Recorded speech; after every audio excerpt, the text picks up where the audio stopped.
This video is for a filter change on the Wellsys 9000 or 11,000. We have 9,000 here on the left, 11,000 on the right. The only difference is you have the screen on this one, shows you water temperature and how many gallons you've used. The 11,000 also has built-in UV light in the reservoir for sanitizing it. First step, we'll remove the front panel and we'll shut off the water to the back of the machine.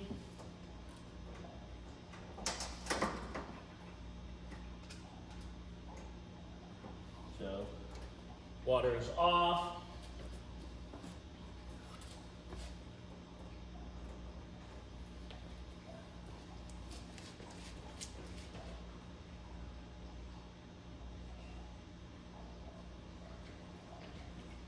Next thing you'll do to relieve the water pressure in the lines and make it easier to change filters is just dispense 2 glasses of water.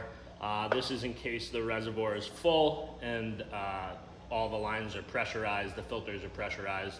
This opens up the inlet valve, and since we have the water off, it will relieve the pressure.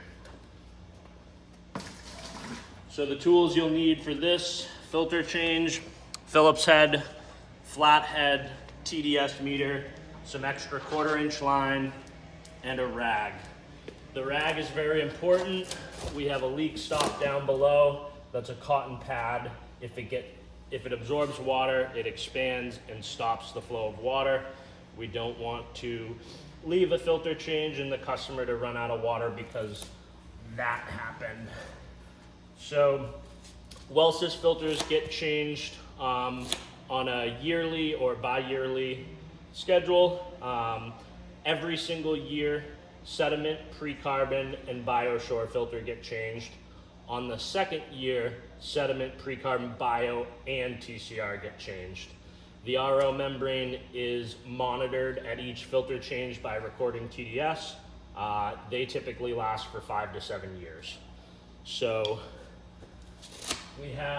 we'll do all 4. So this would be a 2-year filter change.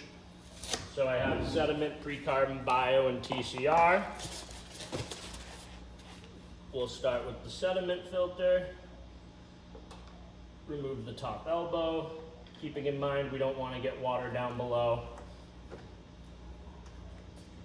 Remove the bottom elbow. Discard the old filter. Replace with a pre-flushed filter from the shop. We pre-flush them so there's no carbon dust or anything going through the filters into the next filter. We'll move the membrane over to get at the carbon filter, and we'll go through and replace the 4 filters.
On the TCR, we leave the top line off, which goes up to the machine because that's where we're going to do our final TDS reading from. So we'll use a little piece of line into a bucket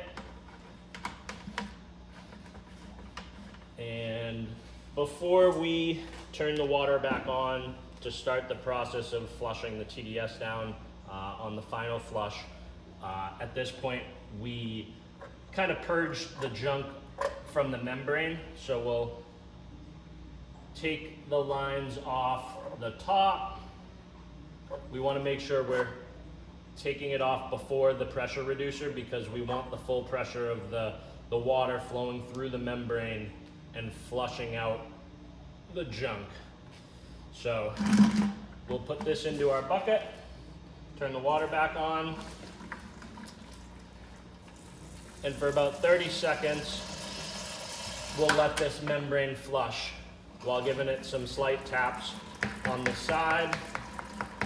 Pretty often you'll see this water coming out pretty murky or dark, which is good. We're cleaning all that off of the membrane. So we'll tap away at it. Let that go for about 30 seconds while you tap away at it.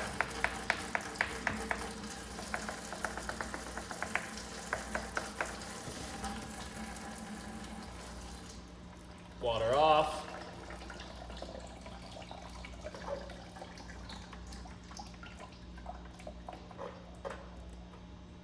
Plug it back in.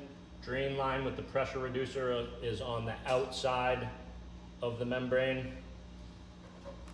And the other line which goes to the BioSure is the center post. That is our clean RO drinking water. So we're all hooked back up, all 4 new filters, membrane flushed, line going into the bucket. We'll put our water back on. And at this point, this process will take a little bit of time, lowering the TDS after the filter change. So the number might creep up to the hundreds, but we want to lower it down to 20, and just time is what will lower that number. So now you have about 5-10 minutes. What we would do is wipe down the machine. We would open the top, sanitize the reservoir, which we'll show in a different video. So at this point, you're finished with your filter change. While you have time lowering the TDS, wipe the machine down, close out your work order, and get that number to 20 on your TDS meter, and you would be all set. Once you finish, we make sure to turn the water off. We'll remove this line back how it was set up. Remember to turn your water back on, and you're all set.